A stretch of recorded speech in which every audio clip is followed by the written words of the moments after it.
Bienvenue chez moi. Alors comme je l'annonçais, je vais consacrer les 20 minutes qui vont suivre à aborder le délicat sujet du fait religieux. Je vais l'aborder en surplomb comme sujet social. C'est-à-dire qu'il ne s'agira pas de pointer du doigt ce qui, dans les deux principaux monothéismes, est en accord ou pas avec la modernité.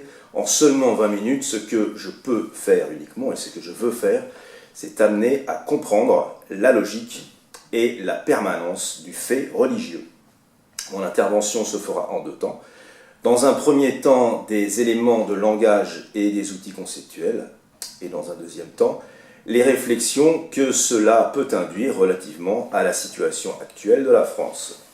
Et tout d'abord, je demande à l'auditeur d'avoir bien en tête l'axiome qui parcourt mon propos dans tous les Politeia, à savoir que l'homme est un animal politique, au sens où il ne se singularise et n'exprime son potentiel que dans les rapports constants qu'il entretient avec ses semblables. Donc d'un côté l'individu, de l'autre la communauté à laquelle il se rattache, la philosophie politique consistant quant à elle à penser les moyens politiques de parvenir au juste équilibre entre individu et communauté, entre le tout et les parties. Toute l'histoire de l'humanité se ramène à cela peu ou prou. Ceci englobe même la notion de rapport de force. Et durant la majeure partie de l'histoire de l'humanité, le tout a primé sur les parties. C'est l'Occident moderne qui, dans l'histoire, fait figure d'accident, en accordant un beau jour, entre guillemets, le primat à l'individu au détriment de la communauté. C'est quelque chose qui est difficile à admettre de nos jours, car depuis plusieurs siècles, l'Occident donne le là. Et le reste du monde semble un peu lui courir après en ce qui concerne la prépondérance à accorder à l'individu en tant qu'ayant droit. En outre, on nous a habitués à considérer la modernité comme un mieux absolu, et en particulier du fait de la sortie de la religion, qui lui est si caractéristique. Je parlerai de laïcité dans le prochain numéro. Je referme cette parenthèse pour dire quelques mots d'étymologie. Alors, le mot religion est d'ordinaire envoyé au latin, donc soit relegere, soit religare. Soit, d'un côté, relire, au sens de méditer la parole divine, donc la faire sienne et l'assimiler, soit relier à Dieu ou aux hommes. Et si en général c'est le premier sens qui l'emporte chez les linguistes, la notion de lien social est fatalement rattachée au fait religieux. Donc, d'une part, la religion est ce qui rapproche l'individu de la divinité. D'autre part, c'est ce qui rapproche les individus entre eux. Il y a donc, en quelque sorte, deux dimensions, et ces deux dimensions sont plus ou moins importantes en fonction de la religion considérée. Je crois savoir, je ne suis pas expert, mais je crois savoir que le bouddhisme accorde plus de poids à la dimension spirituelle qu'à la dimension sociale. Inversement, les religions païennes de l'Antiquité étaient éminemment sociales, éminemment politiques. En gros, on pouvait se permettre de ne pas croire du moment qu'on jouait le jeu et qu'on se montrait respectueux de la liturgie en public, ce, dans un souci de cohésion. Ce qu'il faut retenir de tout ceci, c'est que relativement à sa dimension sociale, le fait religieux participe à l'enracinement des peuples, pour le meilleur, c'est-à-dire en tant qu'assise, et pour le pire en tant qu'entrave, en tant qu'assise à l'émergence des individus et en tant qu'entrave à leur émancipation pleine et entière. Les deux cohabitent. Et ceci est valable de tout temps et en tout lieu, hors de la modernité occidentale. Quand on entend dire aujourd'hui que le monde se porterait mieux sans religion, si c'est dire que le monde se porterait mieux sans l'homme, c'est une évidence. Mais comme l'être humain a le fait religieux chevillé au corps, sans les religions, le monde humain n'existerait pas. Tout simplement. Prétendre le contraire, c'est méconnaître profondément l'histoire. Le fait religieux est quelque chose de perpétuel, il sera valable tant qu'il y aura des hommes. Et ceci, quelle que soit la forme prise par la religion. Il y a assurément du religieux dans les droits de l'homme, il ne faut pas se leurrer là-dessus. C'est certes en quelque sorte un autothéisme, au sens où l'homme finit par se vouer un culte à lui-même, mais on a quand même affaire à du divin. et du divin qui a vocation à se répandre sur toute la planète en lieu et place des vieux cultes démodés. Et on arrive aujourd'hui à un point où la vacuité spirituelle des droits de l'homme est devenue tellement manifeste que les vieux cultes se rappellent à notre bon souvenir. La logique qui prévaut, c'est plutôt l'original que la copie. On y reviendra aussi la prochaine fois. Je laisse complètement de côté la dimension spirituelle du fait religieux, qui est quelque chose de passionnant, mais qui peut difficilement être traité dans une vidéo si courte. Je me concentre donc sur la dimension sociale du fait religieux. Celle-ci n'est pas simple à mettre au jour dans notre pays, car bien souvent passée sous silence d'un côté comme de l'autre. Du côté de l'Église, on n'insiste pas sur la fonction vecteur d'ordre assignée à la religion, qui lui est assignée pendant des siècles, car c'est une dimension proprement utilitaire, prosaïque, et beaucoup moins noble que la dimension proprement spirituelle qui, elle, est mise en avant. Et du côté de l'athéisme militant, on n'insiste pas là-dessus non plus, car la sortie de la religion, dont on est si fier, n'épargne pas pour autant le besoin de certaines formes de religiosité, de ciment social et donc de continuité dans la tradition. La fille aînée de l'Église a beau avoir renié sa mère, il y a des gènes qui ne trompent pas. En définitive, chaque peuple est un amas d'individus, voués à vivre parmi leurs semblables, mais en même temps, ces individus sont singuliers, ils ont leurs propres aspirations, ce qui provoque des frictions, voire de la violence. Kant lui-même parle de l'insociable sociabilité. Ça veut tout dire. Pour faire cohabiter tout ce petit monde, il faut avoir recours à des valeurs communes, garantes d'une certaine union et d'un certain ordre. Une religion est capable de ça. En revanche, à une exception près, les philosophes des Lumières sont passés totalement à côté. À une exception près, c'est-à-dire Rousseau. Les seules Lumières, entre guillemets, à avoir parfaitement compris l'importance politique du fait religieux sont les fameuses Lumières arabo-musulmanes. Alors celles-ci, fréquemment, on les ressort des cartons pour montrer aux gens tout le bien qu'il faut penser de l'islam. Mais il faut savoir deux choses à leur sujet. D'une part, aujourd'hui, les Lumières musulmanes intéressent majoritairement l'Occident, plus l'Occident que l'islam lui-même, et d'autre part, elles ne sont pas véritablement des lumières au sens occidental du terme. En effet, on appelle communément lumière l'ensemble des penseurs européens qui, entre la fin du XVIIe et le début du XIXe siècle, ont eu pour ambition, premièrement, de libérer le savoir, notamment du carcan religieux, et deuxièmement, de diffuser ce savoir aux quatre coins du globe. En somme, le savoir en profondeur et en étendue. Tout ça en même temps, ce qui constitue un défi incroyable. Eh bien, les penseurs arabo-musulmans du Moyen-Âge avaient davantage les pieds sur terre. Ils se sont concentrés sur la profondeur du savoir, dont ils étaient bel et bien les garants, mais ceci s'accompagnait d'une interdiction catégorique de répandre ce savoir parmi les âmes non averties. Autrement dit, le savoir libéré de la religion, oui, mais réservé à une élite apte à l'assumer intellectuellement. L'ordre social, lui, était maintenu parmi le peuple au moyen du dogme. Et cet ordre social était même la condition du développement d'un savoir immense dans l'esprit d'une poignée de philosophes qui, eux, marqueraient l'histoire. On est donc loin, très loin des lumières généreuses du XVIIIe siècle occidental. La différence, c'est que l'islam, lui, assume cette part d'ingénierie sociale, consistant à domestiquer les masses. Les Lumières européennes, quant à elles, n'ont pas liquidé ce problème en congédiant la religion. Elles n'ont fait que le déplacer.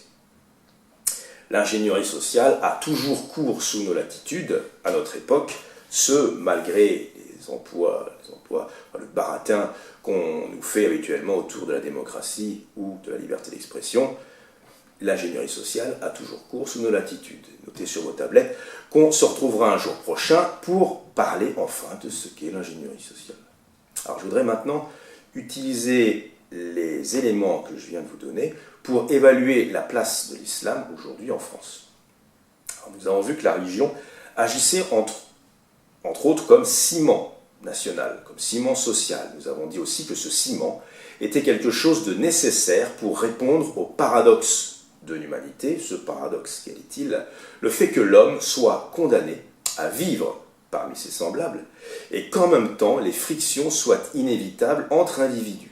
À partir de là, une société qui désire se défaire de la tutelle religieuse doit nécessairement transférer le rôle de ciment social à une autre instance.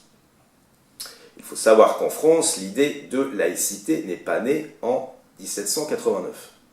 La Révolution française a cristallisé, elle a officialisé, elle a recyclé beaucoup de choses, mais n'en a pas créé énormément. L'idée de laïcité, ou plutôt de sécularisation, remonte en fait à 5 siècles en arrière et elle est concomitante de l'idée de nation, et ce n'est pas un hasard.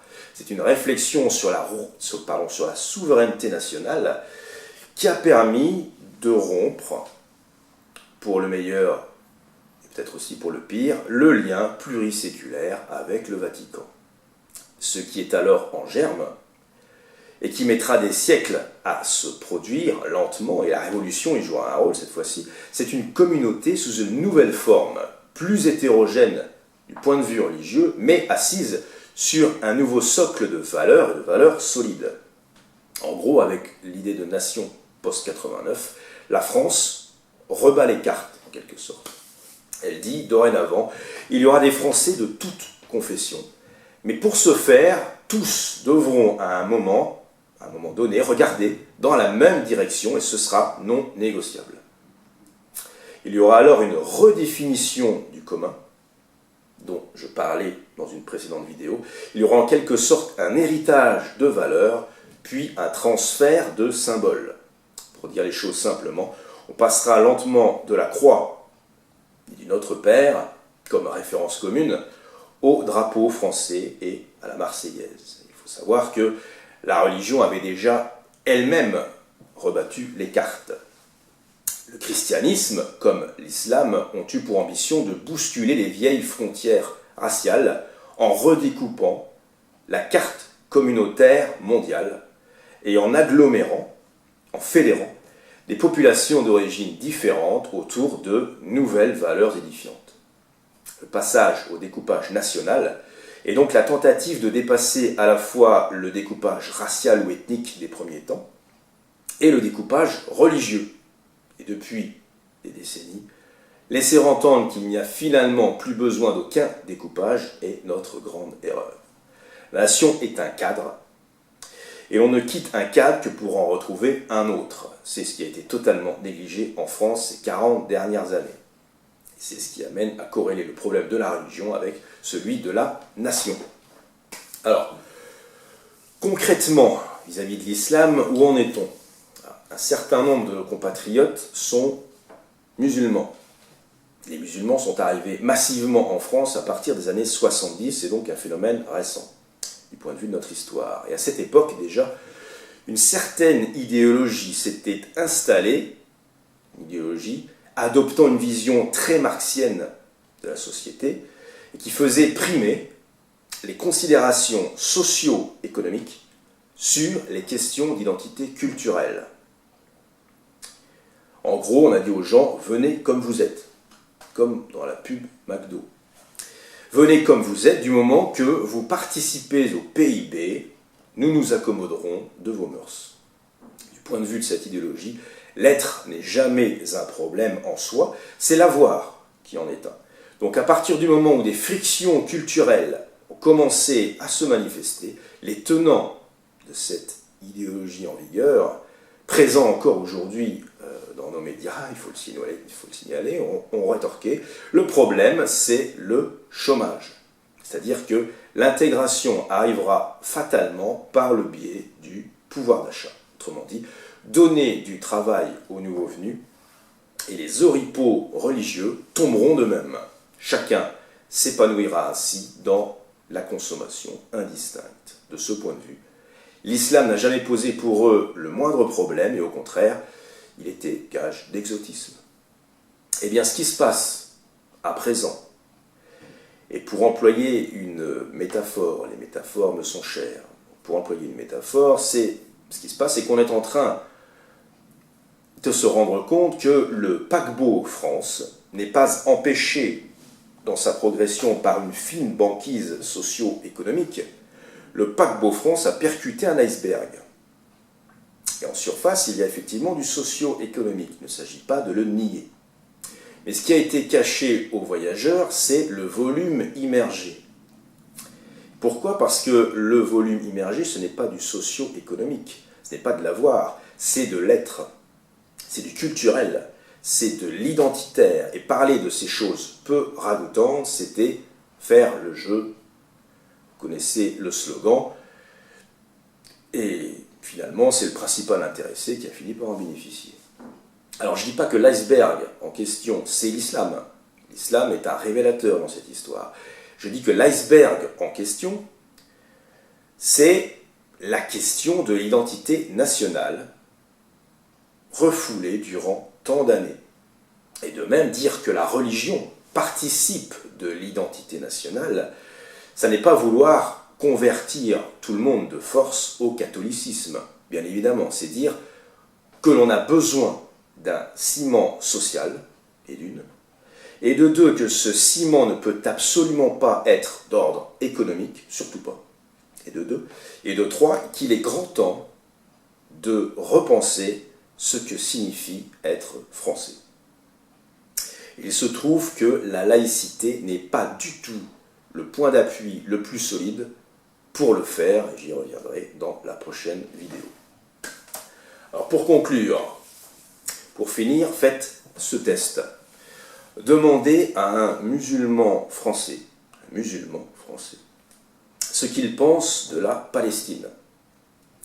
Et vous verrez ce que ça suscite chez lui.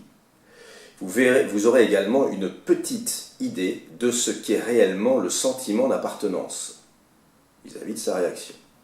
Demandez de même à un juif français, ce qu'il pense d'Israël. Et de la même manière, vous verrez ce que ça suscite chez lui, et vous aurez de même une petite idée de ce qu'est véritablement le sentiment d'appartenance. Et après ceci, examinez comment le conflit israélo-palestinien s'est immiscé insidieusement dans la politique en France. Et vous aurez alors une idée très précise de ce à quoi s'expose un pays ayant quant à lui sacrifié l'entretien de tout sentiment d'appartenance. À très vite pour la suite.